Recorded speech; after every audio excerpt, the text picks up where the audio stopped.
Selamat datang dan salam sejahtera bagi kita semua. Perkenalkan, kami dari kelompok Merantara Project. Di sini kami akan mempresentasikan juga tugas capstone kami yang berjudul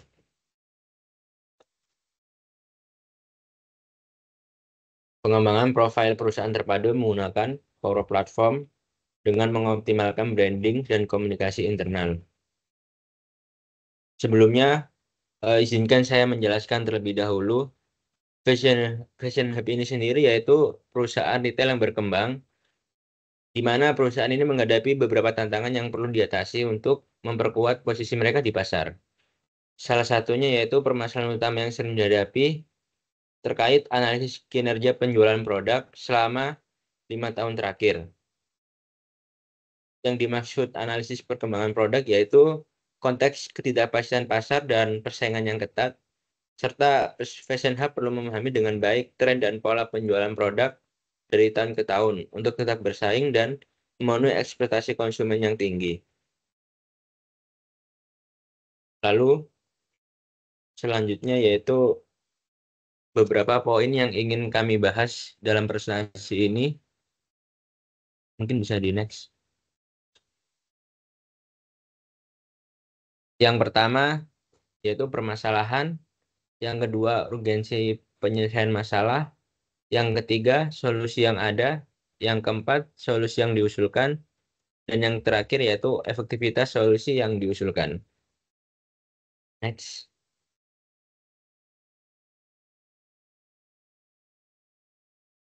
Di tahap permasalahan.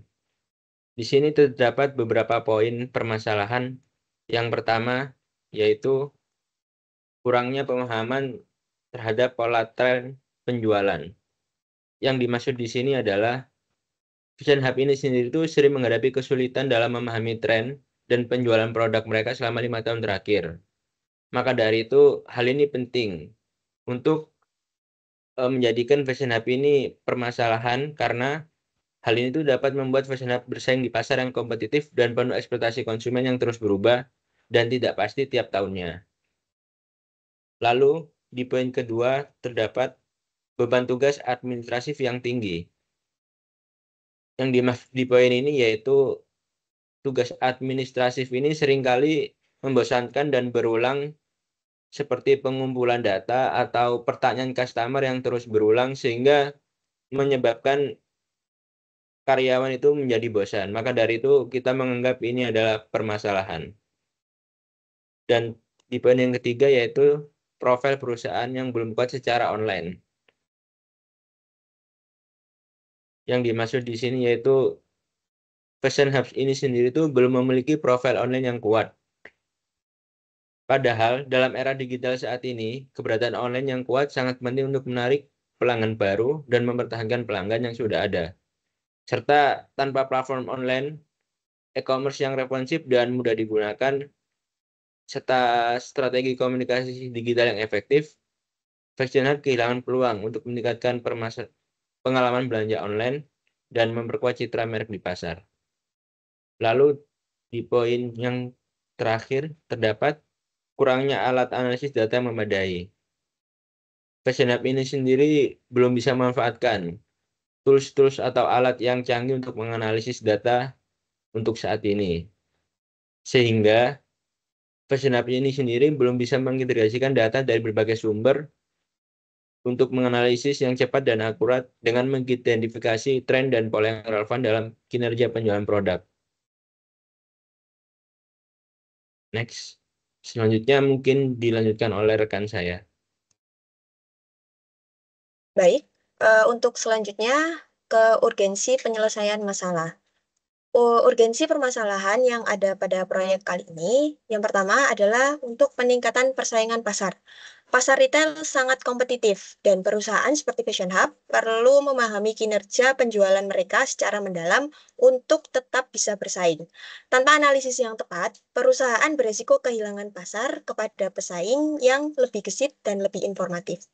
Untuk yang kedua, pemahaman tren dan pola penjualan. Memahami tren dan pola penjualan dari tahun ke tahun sangat penting untuk perencanaan strategi bisnis. Ini membantu perusahaan mengidentifikasi produk yang paling diminati, merencanakan inventarisasi, dan mengelola sumber daya secara lebih efektif. Yang ketiga, pengambilan keputusan berbasis data.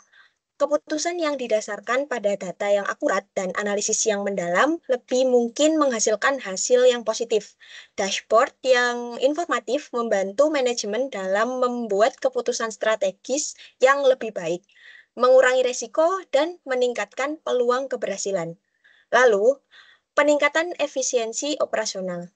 Otomatisasi proses bisnis yang berulang dan membosankan membebaskan waktu dan sumber daya manusia untuk fokus pada kegiatan yang lebih strategis dan bernilai tambah. Ini meningkatkan efisiensi operasional dan produktivitas secara keseluruhan. Next. Kemudian, pengalaman pelanggan yang lebih baik. Dengan memahami demografi dan preferensi pelanggan, Vision Hub dapat menyesuaikan penawaran produk dan strategi memenuhi kebutuhan dan ekspektasi, meningkatkan kepuasan pelanggan, dan kemudian penguatan identitas merek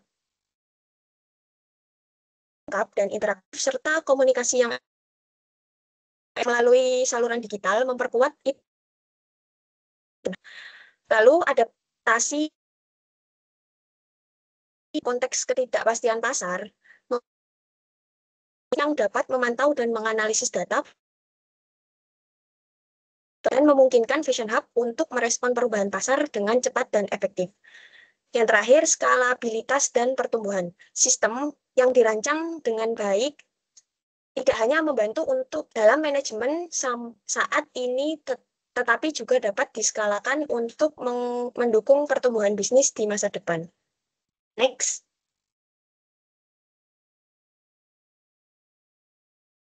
Adapun solusi yang sudah ada. Jadi ada solusi dari Vision Hub yang menyediakan informasi yang sangat struktur, visual, menarik, dan navigasi intuitif. Sedangkan solusi lainnya itu mungkin kurang hal dalam hal visual, struktur informasi, serta tidak memiliki fitur komunikasi yang komprehensif. Adapun keterbatasan dari Vision Hub sendiri yaitu ketergantungan pada desain visual yang tidak pada mungkin akan kehilangan daya tariknya. Lalu keterbatasan informasi yang tampilkan menyebabkan informasi terlalu banyak atau terlalu sedikit. Selanjutnya adalah kemampuan pengelolaan konten, yaitu perlu ada tim berdedikasi untuk terus mengelola dan memperbarui konten situs web. Next. Solusi yang ditawarkan yaitu membuat web yang berisi total pendapatan, yaitu menampilkan total pendapatan yang diperoleh oleh perusahaan, memungkinkan manajemen untuk memantau kinerja keuangan secara menerus dengan cepat.